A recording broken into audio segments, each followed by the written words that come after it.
Hi, I'm Ari Lax. We're back at Star City Open Pittsburgh. This is Adrian Sullivan.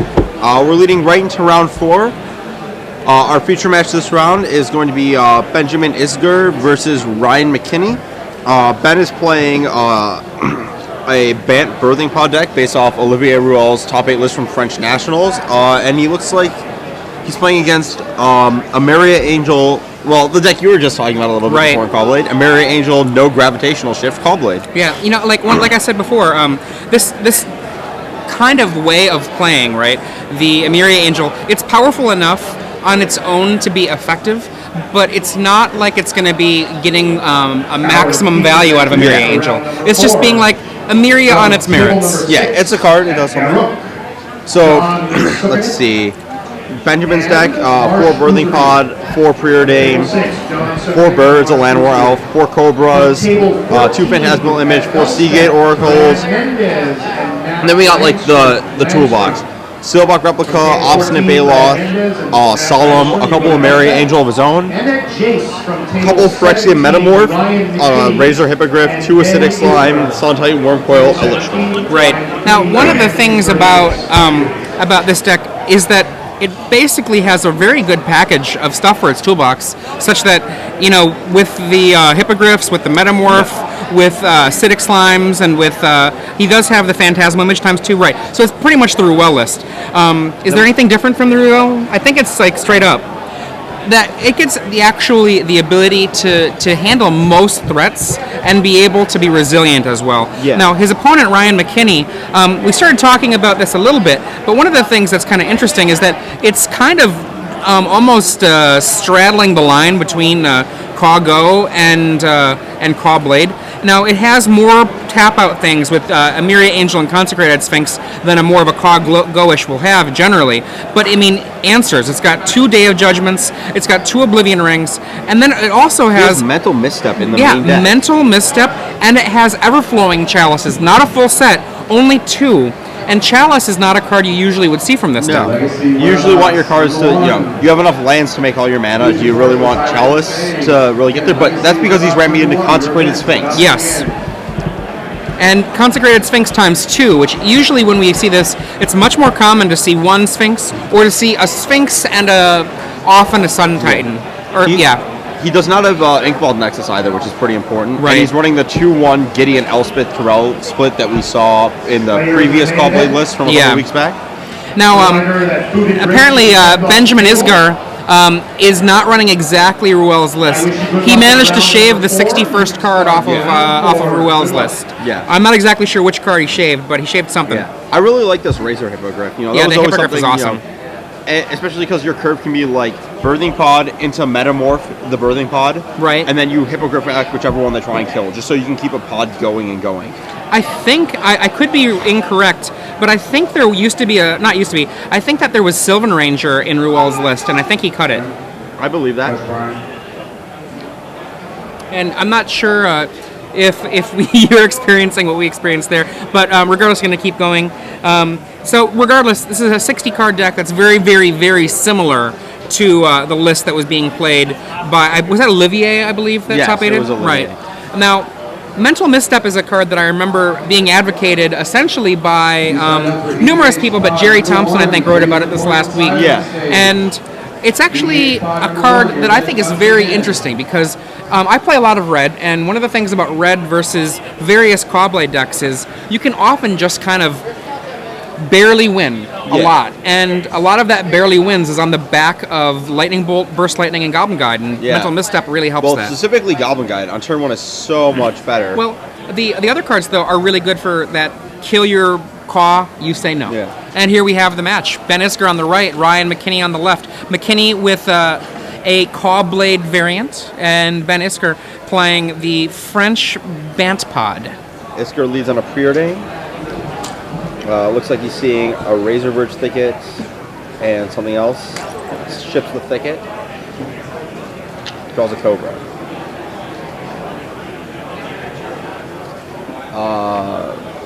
See, Ryan's also running a split on Preordain and Ponder, which is interesting. Leaning towards Preordain, but he only has 3 fetch lands to make these Ponders good. So I don't know how. I guess he does have Squadron Hawks too. but I don't know. That's going to be an interesting thing to discuss. You know, how many shuffle effects you need to make Ponder worth playing, even in a control deck. Yeah. Ryan also ponders off the Seachrome Coast. Leaves both on. Whoa! He ponders. There we go. I'm so used to the other one, the one yes. that. Preordain? Yeah. Yeah. And now, interestingly, a lot of players have advocated pushing the land count up to 27. And he's running. He's got 26, but he is running 5 1-mana blue search spells. Right. So I mean, it kind of pushes towards that territory. Then he has the. There's a Cobra for Ben off a Razorwurst ticket. Looks like he's got an image in his hand, Tectonic Edge, another thicket possibly, and. Yeah, I don't think Ryan does not have Dismember. Yeah. One? Oh, he has one. One Dismember. That is all. Spellskite.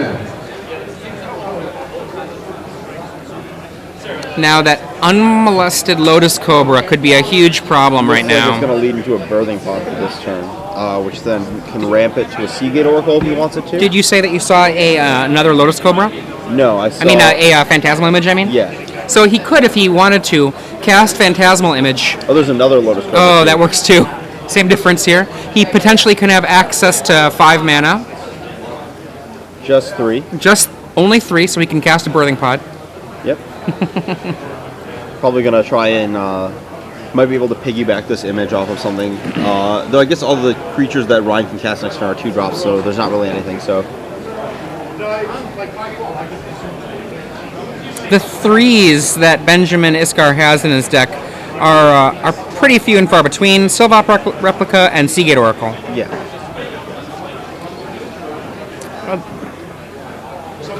Now, very helpfully, Benjamin Isgar's deck list is listed in casting cost order when for his creatures.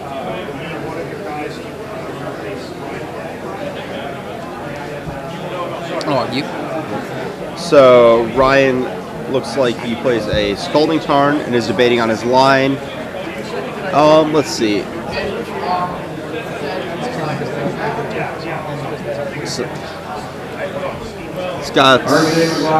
He also does not have Spell Pierce in his deck. That's the other card that's missing from the traditional list. Looks like Birthing Pod's getting main phase into the Royal. And I played a little bit with the Callblade deck. I played against a lot of Birthing Pod decks, and that card is something you have to keep off the table. And it's probably not going to stay off the table here for long, but if that card gets going, it's something that you really have no way to trump anymore. So we can Image a Cobra, play the pod, and pay 2 and upgrade the image to a Seagate Oracle. I like that line. I don't know what else is in his hand, though. That gives him access now to 6 mana. Yep. He might also just be holding the image for a real target. But I don't think he has another creature in his hand to start the loop, unless he doesn't really care about the Cobras, which is also reasonable with the pot of them. Choosing the tap Tectonic Edge. I guess if you're just going to use it the pod this turn, you may as well. Casts the pod with 2 mana up for Spell Pierce. I kind of like paying 2 for pod here because if you then get Spell Pierce, you can still activate. And it looks like he's planning on paying 2 anyway, so he can preordain after potting away a Cobra.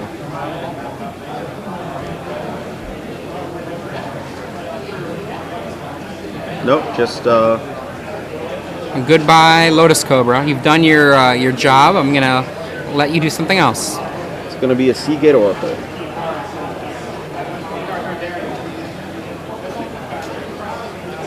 So it's +1 card from Birthing Pod activations. It adds up real fast.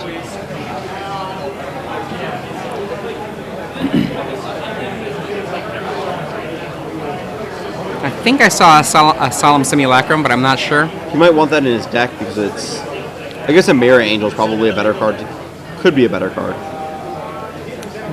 He put a land on the bottom. I'm not sure what that card was he kept.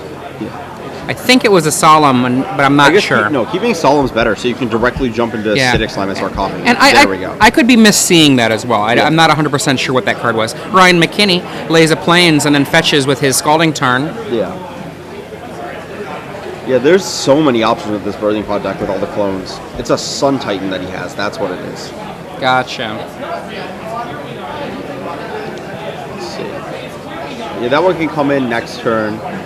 Rebuy the Cobra. See where this goes. You could also, he has a fetch land. There's only, looks like there's only 4 fetch lands in this. 6. Okay, there we got 2 Verdant Catacombs and 4 Misty Rainforest with the Lotus Cobra deck, which might be a little low, but he doesn't have that many basics. Ryan just passes back to Ben. In they come. 1 damage from Ryan. To Ryan, I should say. Yep. And here, the pod can go to a 4. Goodbye, Seagate Oracle. Phantasmal Image from copy Seagate Oracle and get upgraded to a Solemn or an Emeria Angel. Preordain can be cast first. There's the Preordain.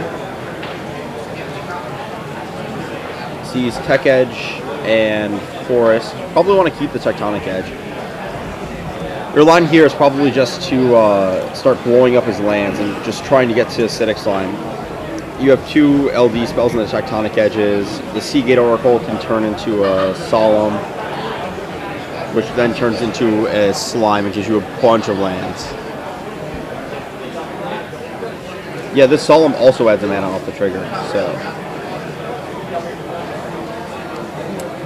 He's got a classic Solemn Simulacrum. So you can actually see the likeness, Jens Thorin, yes. The Invitational winner. Yeah, isn't Tiago's card supposed to be coming out this fall? I think you're correct, but I'm not 100% sure. I do know that I think that any time an Invitational card gets Pakula'd or unpakula'd, it's a real shame. Yeah. Anytime there's an Invitational card, I don't care if it gets new art, you should see the Invitational winner in it. Yeah. So Ben uses the floating mana off of the Solemn Simulacrum trigger to Tectonic Edge away the Seachrome Coast. Tapped for mana. Into the Royal with Kicker, perhaps? Yep. There it is. Palio's back to the hand, which, let's see, 5. Yep, if he has a land, it's going to be out of Mana Leak range regardless.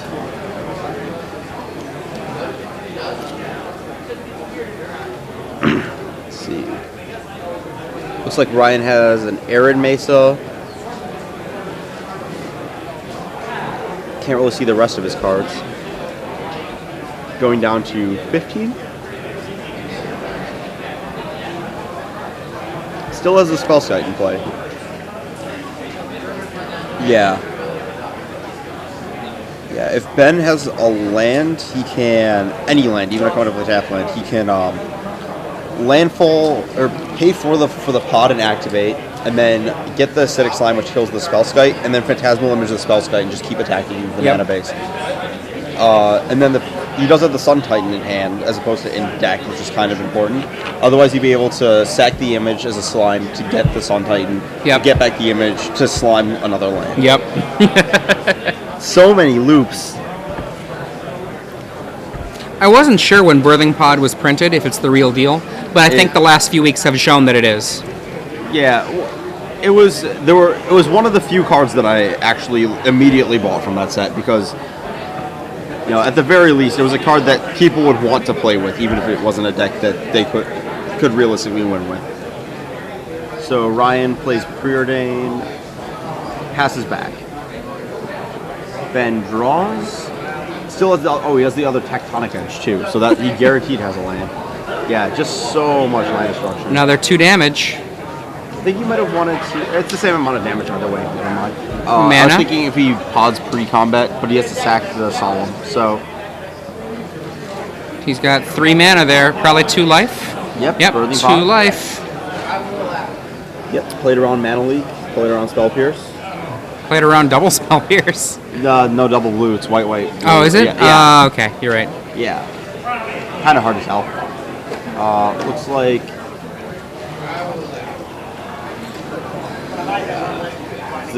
Birthing Pod's going to sack Solemn. Draw a card. First. Drawing another pod. Probably he has Razor Hippogriff, Acidic Slime. Let's slime it. Yep. There we go. Slime time. Probably gonna take out. Oh, that's why you do this first main.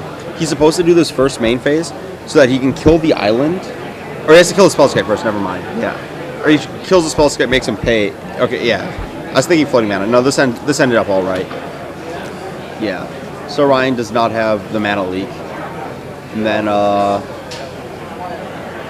yeah. Okay, this all ended up right. And then Phantasmal Image is going to blow up an island.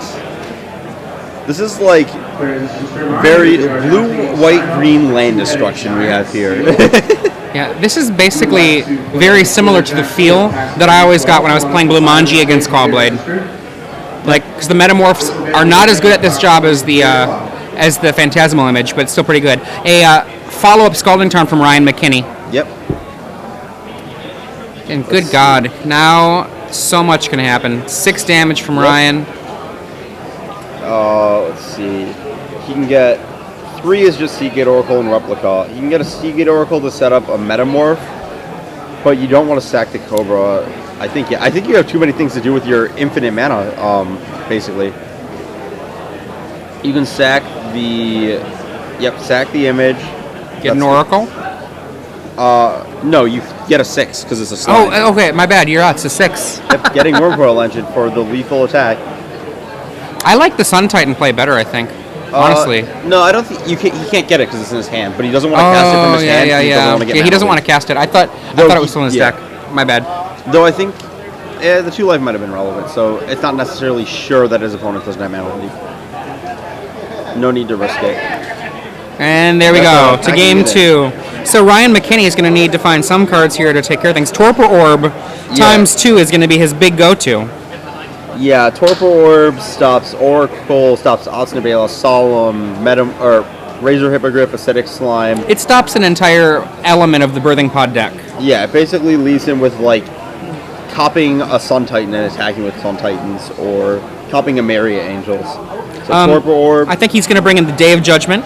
And I think he's going to bring in Flash Freeze and Jace Beleren. Yeah, I agree with all. Probably, I can see Revoke Existence as well. One Revoke Existence would be fine. Yeah. I don't know if you leave in Mental Misstep or not. I don't think you keep it. I think. Well, it's good against Preordain. Like, it has targets. It's just, do you want that? I think that the minor manipulation of Preordain and the minor mana acceleration of birds and elves is not good enough for your Mental Missteps. Board out Spellskite. Board out Everflowing Chalice. Even though it's your mana, I don't think you're going to be, like, doing critical things on those turns as opposed to tapping 2 on your main phase. Board out Elspeth Terrell.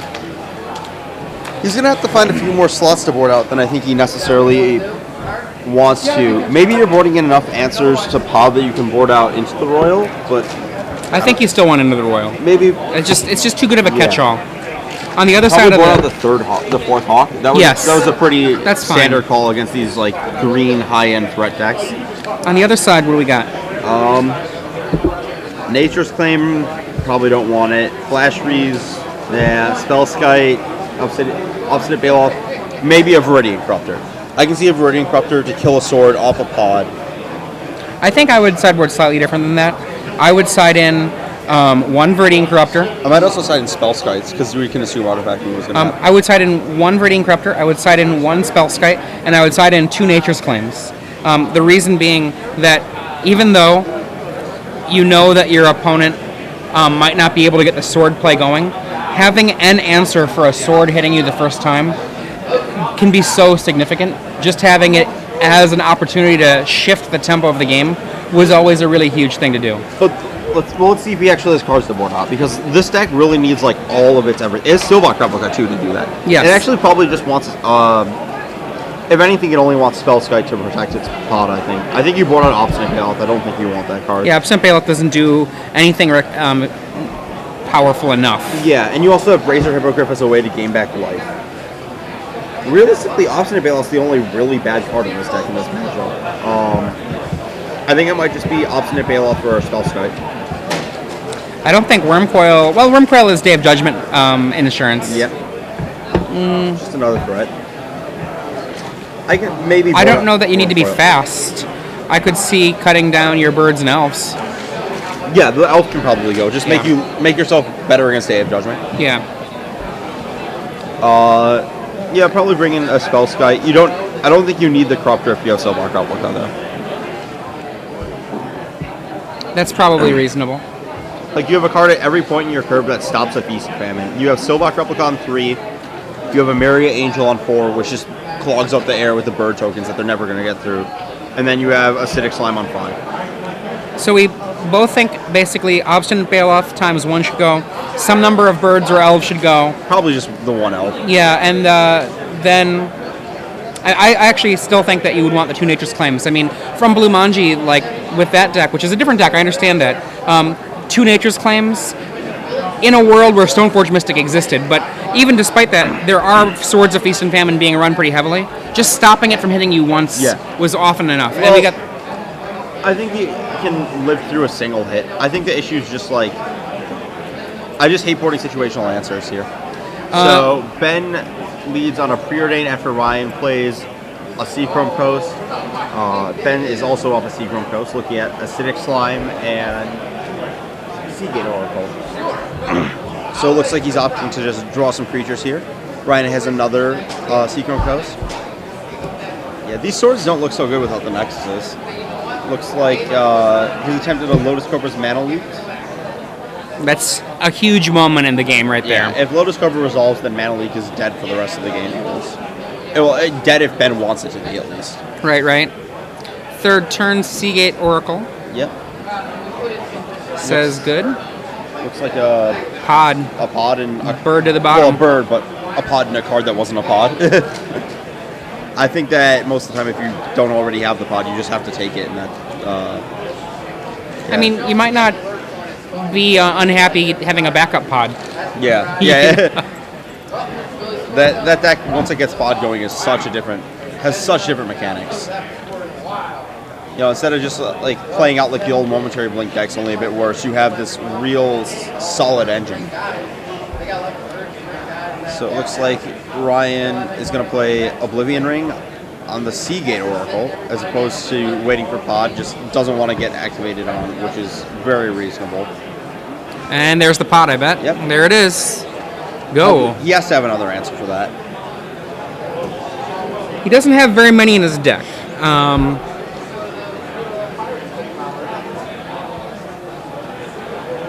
Yay, the 1 Revoke Existence. Yep. Naturally drawn, no search, no nothing, just times 1. Let's get it out of there.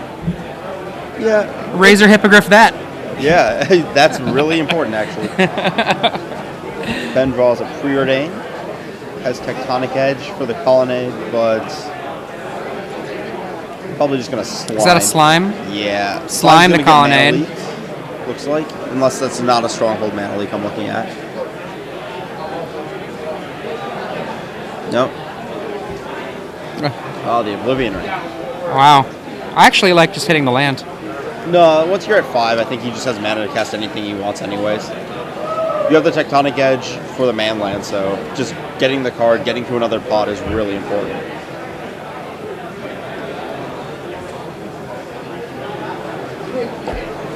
I'm trying to figure out what that card is with the red art over there. I can't quite tell.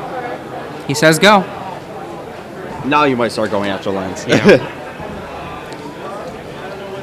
6th mana from Ben. Yep. In for 3.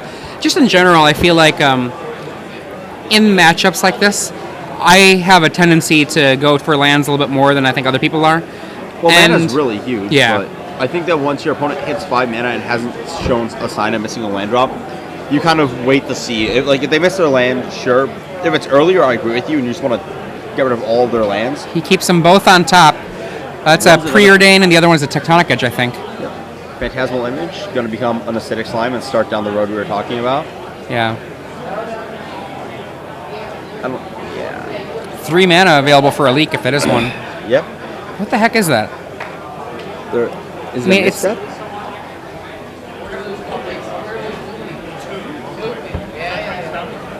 Could be cards with red art. Mana Leak, Mental Misstep. The red we're seeing could be the flame of the Mental Misstep, but I don't think that's... Consecrated Sphinx. Oh, there's an Into the Royal on that Acidic Slime in response. So it looks like this Phantasmal Image is just going to have to settle for drawing a card. Right. Which is going to be, sending Llanowar Elf away, it looks like. Taking Tectonic Edge. This is a 2 Llanowar Elves. There we go. That's what I was looking at. Yep. Lays the Elf. Yeah, definitely don't want the Elves, I think. I think you just Tech Edge. Yep. Colonnade. Okay. I'm imagining an opponent with 3 land in play right now. Or 2. Yeah. I don't think you can rely on them not having another. Like, if you just played another land, killing the land is just so mediocre. Plus, drawing cards, you're probably just going to draw another LD spell. And remember, there's Acidic Slime in hand. Yep. So, Tectonic Edge takes out Coast. This Acidic Slime's probably coming right back down. Attack for 2. Good old 1/3 beats. Here comes the slime. Looks like he has the other slime in hand. Oh, Flash freeze. Yep. Could that be the red we were seeing before? No. Oh, that's a Consecrated Sphinx that we were seeing. Ah, Okay. there we go. Yeah. He doesn't know about it, but that's a good reason to keep them off of 6. Emiria Angel. That card is a monster. Yep. Immediately shuts down all of the action that Ben has going on the table. Yep. And Ben is almost out of cards right now. We've got 3 cards. It's a slime. He's got a Preordain. He's nowhere near out of cards. Okay. You just draw 1 card, but you're realistically drawing so much more action. Starts out with a slime, I bet. Yeah. Or he could Preordain first to see if there's anything better to do. Let's see. Yeah. Preordain, see if you hit a pod. Looks like a Metamorph and a Preordain. Maybe. Puts the Preordain on the bottom, gets the Metamorph. I don't know why you bottom the Preordain, though. I think just having Preordain's awesome.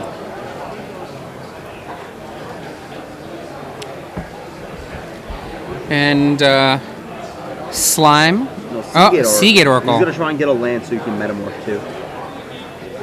Probably just try and copy the... There's a land and a Lotus Cobra. Yeah, probably take the land. He has a Cobra in his hand he's probably going to play. And we might end up seeing one of the weirder situations. I don't like this this line. The possibility of a Day of Judgment causing issues is just so huge. But he has to clear his own Emiria Angel. And you're trading basically nothing. Like Seagate Oracle, Seagate Oracle, Seagate Oracle's worthless. So you're trading his Day and his Emiria Angel for your Llanowar Elf and Lotus Cobra. So this might start turning into one of those scenarios where you copy both players have a Sphinx in play. Oh, I hate those. Yeah. I was having a discussion with Mike Jacob about this at Pro Tour Nagoya, and he was going through like, well, I should have, if I had thought, put this in my deck and this and this. He had like 3 singletons in his deck just for that scenario. He was thinking he should have had, just so that he can draw his deck and have like the perfect mana, like the perfect 7 mana to like win the Sphinx Mirror. Ryan does nothing on his turn. Ben untaps excitedly, draws a Tectonic Edge. Oh. Yeah, Sphinx is no longer looking like what's going to happen. 1 mana from the lion or the Lotus Cobra. The Lion's Eye Cobra? I was going to say Lion's Eye Cobra. I don't know why. Is that a Metamorph? Maybe. Probably missed the sequencing on that. Yeah, I agree. I think that's a Metamorph. Yep. Paying 2 life, looks like. Yeah, I don't know if Metamorph was the... Yep. Okay, so just missed the sequencing, missed a bird. He wanted the mana more than the 1/1. Well, he gets both, right? He gets the mana afterwards, but he wants the mana to cast it more than the 1/1. So it's either a missed sequencing or, in my mind, a missed judgment. Yeah, playing around double mana leak, basically. Misty Rainforest, offer this... Yep, another Seagate Oracle. And there's a Nature's Claim he's not keeping.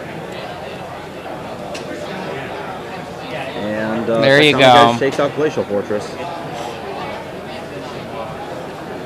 Probably take out a Seachrome Coast. You can't Sun Titan back Seachrome Coast on Yes, correct. Very, very marginal.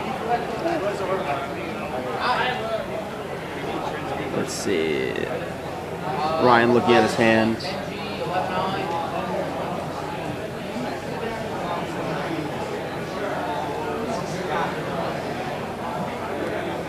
Scalding time for 2 bird, well, 1 bird now, probably 1 bird later.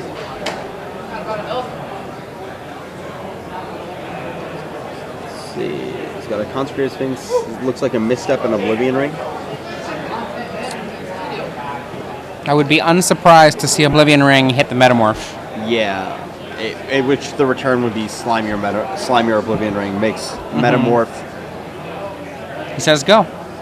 Holding off for something better. Probably a Birthing Pod. That's an oh boy. A grand Cenobite. 1, 2, 3, 4, 5, 6, 7, 8. He's 1 off of playing it through Mana Leak. So he might...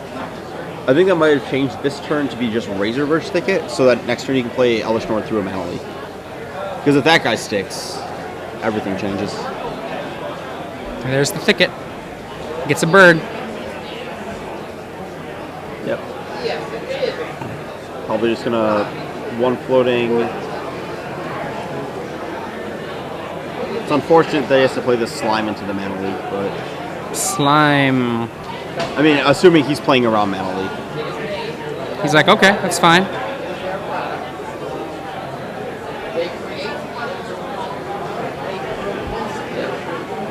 No real attacks here. I mean, I honestly, I know he's got the fetch land, but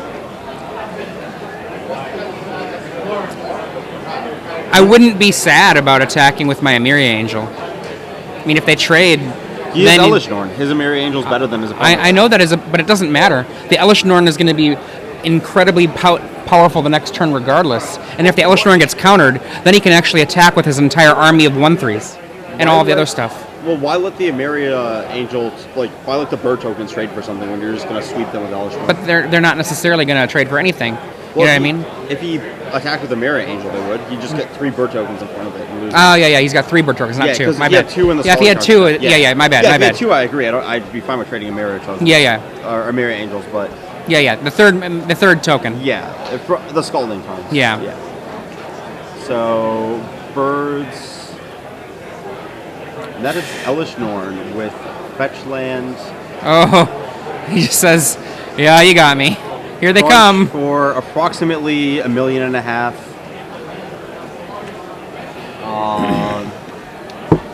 Yeah, that's 15, 18, 20, $1 million. Yeah, there we go. More than 20. Ben Isgur trying to walk away with some birds. Yep. And that is match. We just watched Benjamin Isgur take down Cobblade with his Birthing Pod deck. Yep. And that's very, very close to the Olivier Rouel build from French Nationals. And I believe Olivier got... did he get 3rd, 4th? Or did he get 5th through 8th? I think he was 5th through 8th, but we can see. Let's see. Looking at the other side... Marsh Usury? Yep, Marsh Usury turn 3 killed. We were talking about this with Tempered Steel. Usury was playing Tempered Steel. He killed John